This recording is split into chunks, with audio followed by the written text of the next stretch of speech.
reviews, discussions, and theories about films in horror, sci-fi, and genre. This is the Horror Deconstruction.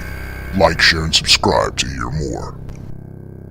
What's up, everybody? It's the Horror Deconstruction. You can find us on Instagram, Facebook, most likely on YouTube. Give us a like, share, and subscribe.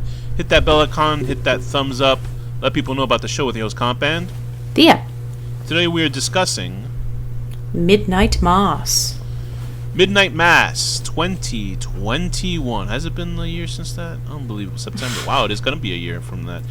An isolated inlet island community experiences miraculous events and frightening omens after the arrival of a charismatic, mysterious young priest, directed by and written by Mike Flanagan, starring Kate Siegel, Zach Gilford, and Kristen Lehman. There actually was probably a writer's room, so I don't want to just credit writing to him. So why are we doing Midnight Mass so late? Because I guess you didn't. I didn't know you hadn't seen it until now. I hadn't seen it. So Mike Flanagan, obviously, we know from his films like Hush, Doctor Sleep. He's a big Stephen King advocate. He was going to do an adaptation of Revival, a Stephen King novel that I read, which I, for the most part, forgot the novel except for the ending. It has one of the best endings I've ever read in a book that was very fucking disturbing. But Netflix said no, which sucks. But Netflix is still in the Mike Flanagan business because he obviously made Haunting of Hill House, a movie that a series that I'm just finishing right now. I'm on the 10th episode. Really well-made show. I don't know if I liked it as much as Midnight Mass, but it's a great show nonetheless, and people loved it. What did I do? No, it's okay. I just disagree. Oh, sorry. And also he did Bly House, which I don't think people liked that much, but that Hill House was a lot to live up to. And Doctor Strange, while it did not make a lot of money, it is slowly growing cult status because it's actually a pretty solid movie. And I do want to check the director's cut because I feel like I might enjoy the director's cut more than the version that I saw. Anyway, back to Midnight Mass. It is a wholly original film that obviously is taking from the Stephen King frame of Salem's Lot. Once all horror movies are just a version of another horror film. Yeah. So Midnight Mass, I do believe, though, is doing something good with it. It's telling a solid little story. It's only 7 episodes. I was flabbergasted because I had seen, unfortunately, I saw, which I believe will be the last time I will be watching any more American Horror Stories for the time being. I saw Red Tide, which is about vampires stalking, I think, some sort of rich area of like inland, sort of a water-faring town, but where the rich people live at. And that was about vampires, and that was 6 episodes, and I can't imagine this guy got more done in 7 episodes. Maybe they got more budget in this than those guys, but it's almost like a prank. Like watching it, if you were ever to see Red Tide after watching this, you'd be like, "This is a fucking joke, right?" I haven't even heard of that. Yeah, it was the latest. They did a second half of it. It's like this latest season of American Horror Story was 2 seasons. Like it was cut in half. So the first time was Red Tide, and the second half was like about aliens. That Red Tide was so bad, I didn't bother watching the rest of it. And I'm not gonna watch American Horror Stories, the short ones. I'm not gonna watch that bullshit. And the thing is, what's sad about American Horror Stories is the first 3 seasons they tried. They tried the first 3 seasons, even up to a little bit of Hotel. They tried, but look. I will fight you tooth and nail for season 6. Which one is 6? Which one is 6? 6 is the one that takes place in the like haunted house where they did the docu-series and then they do. You know what? Now we're doing a reality series. With that season, I loved the first half of that season. I liked the whole thing, which is so rare for me for that show. Yeah, fair enough. But anyway, back to Midnight Mass. So Flanagan, I believe, has created a fucking a bit of a modern masterpiece with this. Just maybe it's because I'm watching everything that else is so shitty at the time when I was watching this. It might be overstepping by saying it's a masterpiece, but I think it's an incredible series, and I believe for a story that it's being told in 7 episodes, it's actually, I think, such a good story that I'm glad that there is no second season for this coming up. This is a one and done. Because I heard somewhere, they're making a second season, but after I was like, okay, cool, because I hadn't seen it at the time, and I'm watching them, was like first, why? They don't need to because they would just fuck up the storyline. So, Thea, very quickly, I will help you out because you haven't seen the movie probably in a year, correct? So here is a rundown. Riley Flynn is a guy who got into a drunken car accident. He was a drunk driver. He ended up killing a teenage girl. Maybe he had struck her car. Maybe he hit her on the road because I believe he was, I don't know what kind of business he was in, but he had left a small island town that he lived on. He went to jail for about 5 years? 7 years? 5 years? He went for a while. 4 years, it says. 4 years. And every night he went to sleep, there's something that Mike Flanagan does with very specific looking dead people in his films. Like if he wants a character that sticks out, which is a good thing that American Horror Story does, is that they're able to create sort of really cool, interesting looking characters. In this one, this took form of a teenage girl who was killed by this car accident, and so she has several shards of glass in her face. But the way he's remembering is it because she's having the lights of a police car reflect on it. Even if there's no police car there, you still see the lights glittering off her face, and that is such a fucking dope ass visual. Very cool. Very unsettling, but so fucking cool. Like you're like, oh shit, I can imagine if I saw this in a movie theater. So Riley returns to his old hometown. They usually had this Father Pruitt was this 80-year-old guy who was the head priest over there. I used to go to church, but I don't remember any of these people's what they mean or what their any understanding shit is. Monsignor. So he went to, I believe, Israel or Egypt. He went out of town. That's what I'm saying. He went out of town to go visit the Holy Land where everything happened. Wherever in the Bible, his Holy Land is. A while back, Riley Flynn is reading up his little brother, his mother, his father. His father is played by the father who was also in, obviously, Hill House and also in another Mike Flanagan film, which was the one where the lady had to cut her hand open. Gerald's Game. Yep. So these people are older. They're much older. Their bodies aren't working as well as they are used to. The brother's like a usual pot-smoking kid. He has a crush on this young lady named Lisa, who's played by Anara Simone. She cannot use her legs. We later find out she was hurt in a hunting accident by another guy who lives in the town. I forget the guy's name. Either way, like his name is Bob, I think, in the show. Sure. So there's all these sort of aspect characters. This really, there's this. Oh, they give him a character straight out of The Mist. That that religious lady. Samantha Sloyan plays Bev Keane, who works for the new priest. Boy, oh boy, did I want to strangle this woman through the TV. And it was so funny because I watched Hill House, and I was watching, since I forgot like mostly of Hill House, and I just went right back into like the 9th and 10th episode.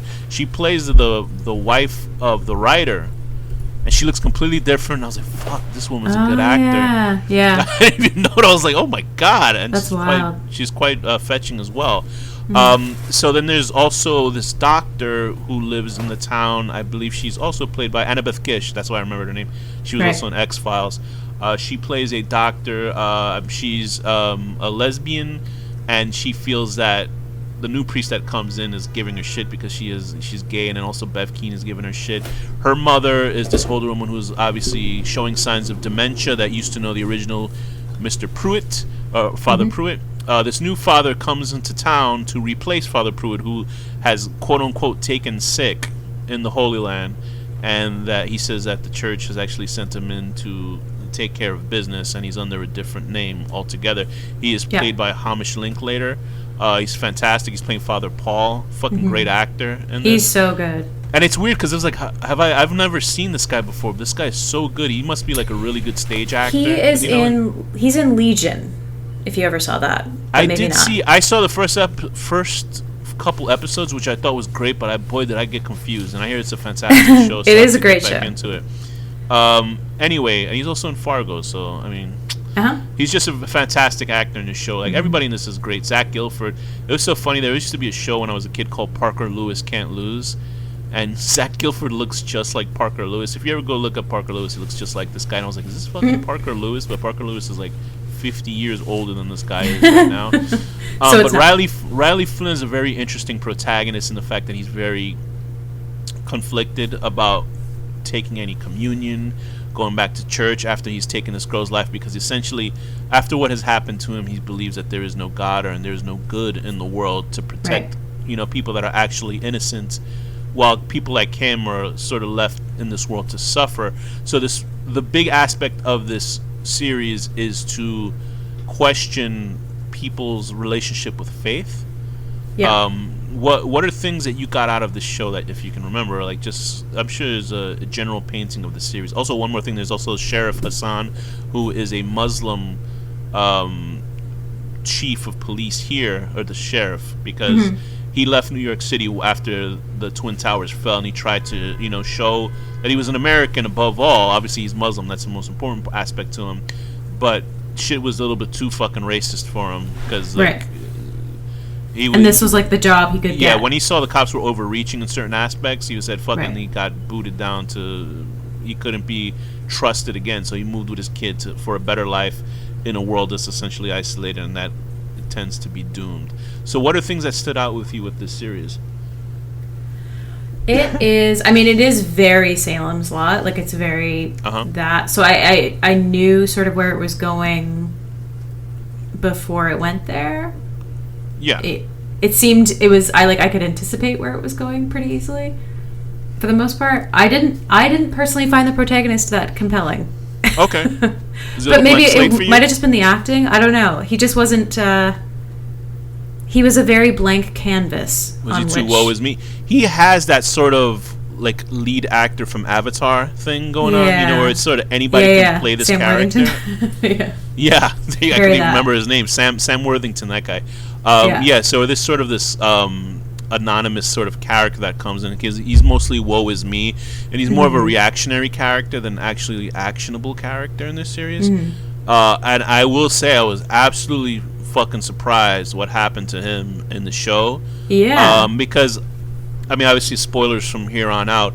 The fact that he gets killed in the 4th episode, because I thought he was going to get attacked, and I thought, okay, the father's going to show him this new life, and then it was going to be vampire versus vampire bullshit that we always see in every vampire show where there's a good and bad vampire. And when he comes back in the 5th one and essentially burns himself to death, maybe she should have used her fucking cell phone, buddy. You should have told her to record it. That would have been nice, right? Yeah, that would have been cool. Be proof. But you know how it goes. People don't think in series. He thought all that time to keep her out in the water so she could be safe, but he think about, hey, record me roasting to death in front of you. Yeah, and then maybe show that to the other people so they get out of here. So when he died, I was like, oh, well, because I was sort of getting used to his character. I was like, maybe there will be some redemption, maybe not much for you. Thea hates drunk drivers. I guess most of like everybody That's should. the one. And so when he's gone, I was like, uh-oh. And they decided to make Angelina Jolie squared the new lead of the film. And I don't mean by her acting. I mean, she's literally, when you watch she's got the lips. That's Mike Flanagan's wife, and he has done well, I will say. He's like Kevin Feige without a hat. If you ever see like what he looks like Mike Flanagan, he's sort of like this regular Joe guy, and good for him. Good for both of them. That is a power couple. And she was in Hush, and I believe she was in Hush, and she was in Hill House too. Yeah, I believe she's writing a book called Midnight Mass in Hush. And I believe in Gerald's Game, there's a book that is called Midnight Mass that the lady is touching. So maybe this is all fictional nonsense that's happening in a fictional world. It's three times the mind fuck. But yeah, I think she's great. She suffers a huge loss she suffers three huge losses in this show. Well, her body eats her baby, Yeah, she's pregnant, and the vampire blood sucks that baby right out of her. Like, that's one way to go. That's almost like oh boy, should I even say? Oh God. No, I'm not gonna say it. We're having troubles with abortion rights, so I'm sure these people will be like, "Hey, wait, where's that vampire blood at?" Yeah, just get vampire blood out. Just get some vampire blood. So she loses a baby. She loses this potential boyfriend who used to be her crush when they were younger, and then ultimately she loses her own life. This is a doomed series, as in everybody is doomed for the most part, except for the little brother and the girlfriend at the end. I was so glad, believe me, I was so fucking glad that it was tied up. I was so glad, because I was like, once I saw that vampire flying off, I was like, oh no, here comes season 2 where he starts biting people in Germany or some shit. But he flew off into the sun, and his ashes started falling out of the sky, and that's why she couldn't use her legs at the end. And I was like, yes, that is so fucking good. Yeah, that's good. And I really liked all the character interactions in this series. I even liked that drunk Bob. Even though he's a piece of shit for what he did, he shot that girl. Yeah. But they even make him sort of likable in the show, redeemable, kind of. Yeah. And I understood the girl giving him shit because he paralyzed her for so many years, and now she's gonna be paralyzed forever, regardless. Anyway. Yeah. But it made you actually feel something for everybody. I didn't necessarily feel anything for the priest itself. I understood he meant well. Yeah. And then you find out. I'm gonna give you the hot take that a incel would for this series. Okay. Here it goes. This is the incel hot take. This is what I assume what these guys would say. They will say, I'm going to bring it up because I actually made a meme of it, and I think it was actually erased from Twitter because they thought it was an actual serious take that I had on the series. But this series is essentially about a married woman who cheats on her veteran husband, cucks him with the priest, double cucks the husband, and because of that a whole town is destroyed for her cuckering of both men. Cuckering. So what a word. If she hadn't cheated on her husband, we could blame women with this whole series. If she hadn't cheated on her husband, then this guy wouldn't have gone crazy and destroyed the whole town. And then she wouldn't have had a lesbian daughter. That's there you go. That's another thing. Well, here it goes. Woman cheats on veteran husband, cucks him with child, brings wrath of ancient evil onto town by second cuck. Has lesbian daughter. That's the original thing. So essentially, that's what it is. That's if you want to blame anybody. Pitch.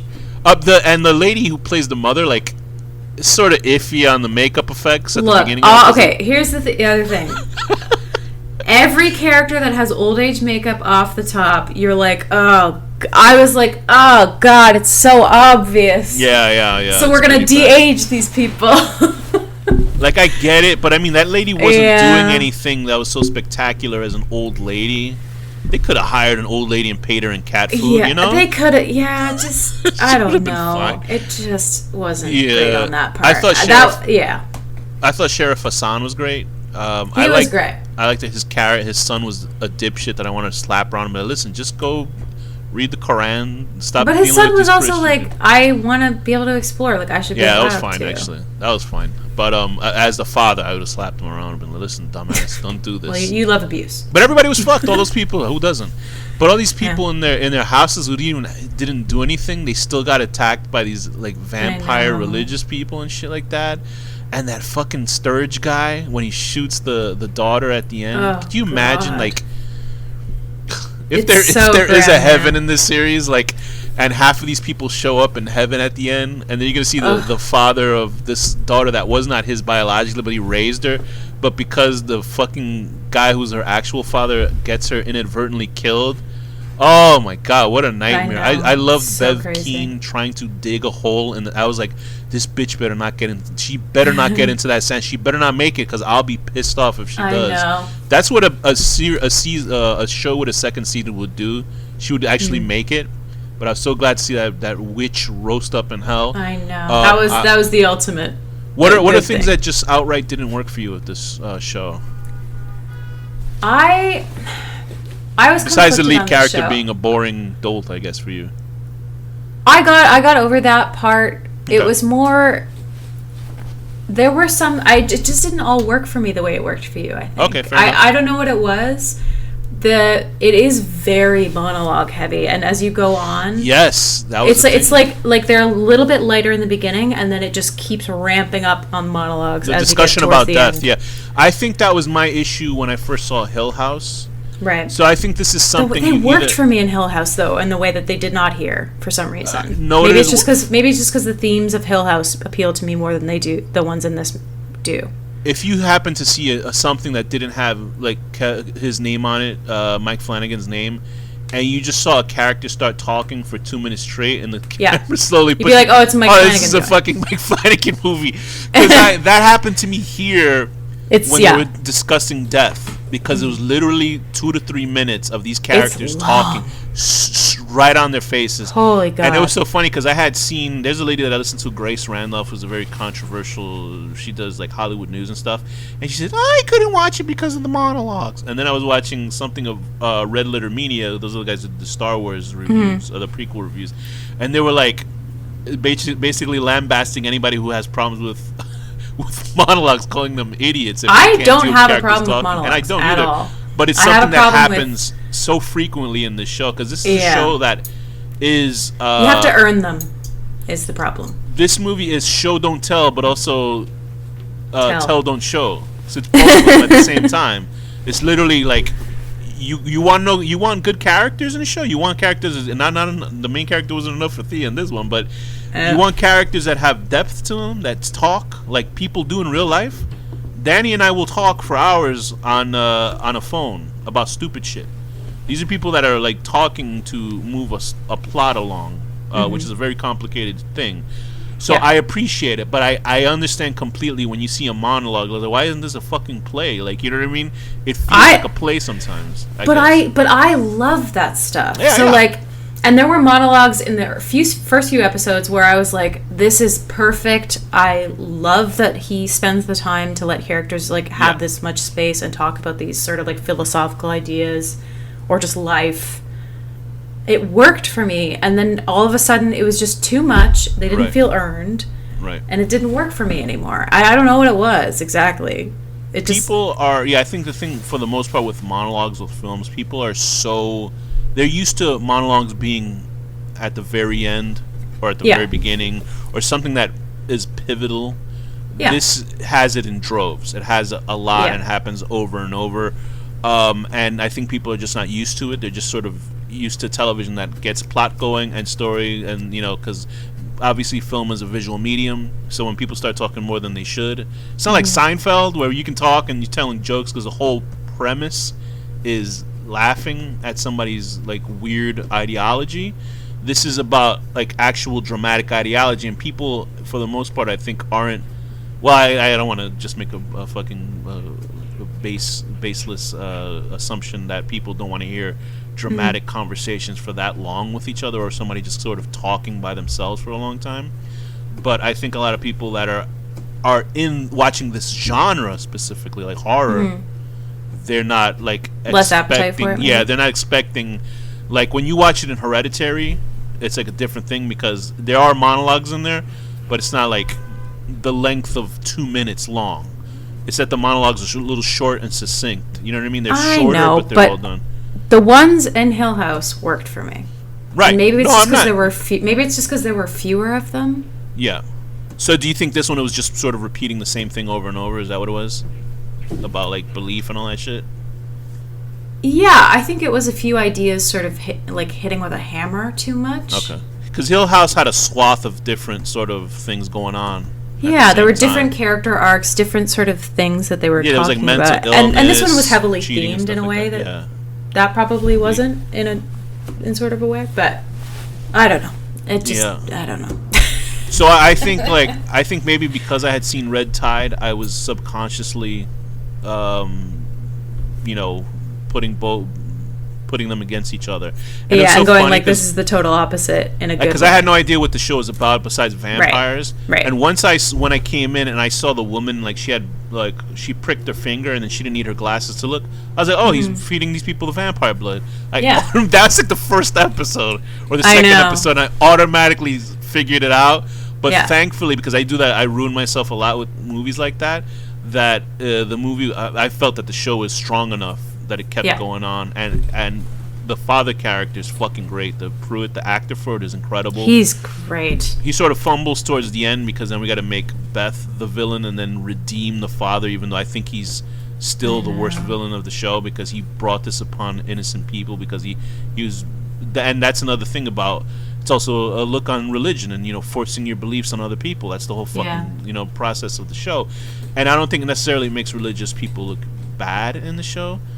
Because I think the main not Annabeth Gish's character, the Angelina 2.0, her character, I don't want to disrespect that actress's name.